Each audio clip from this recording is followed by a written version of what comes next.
Okay, ito yung USB charger natin. Okay. So, meron siyang dual socket ng USB.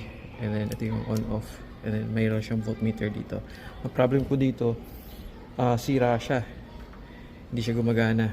So, wala na siya.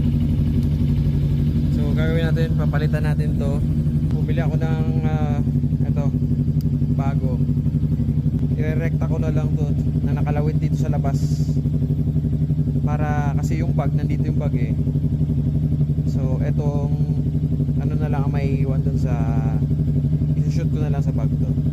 Ayan, makapag-charge ng mga power banks at saka mga battery. Okay, tara, let's go. Okay, so first step natin, tanggalin natin yung wire. Ito siya. Naglalagay pala ako ng mga tag sa mga wire ko para alam ko ito yung horn, aux, and then ito nabura lang pero this is for the USB. Yeah. So kaya ito na yung wire niyan, and then dito siya sa ilalim, and magalaw yan hanggang dun. Okay, sige, okay, sinayin natin sa ilalim.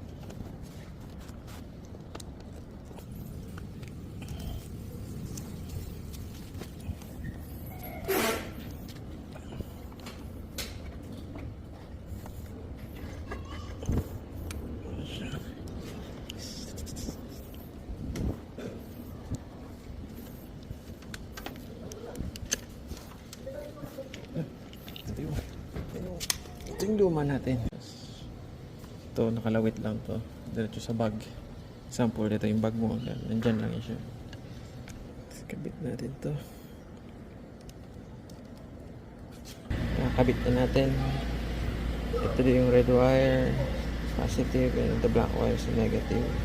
Then, ito na siya. Yeah. Kabit na natin.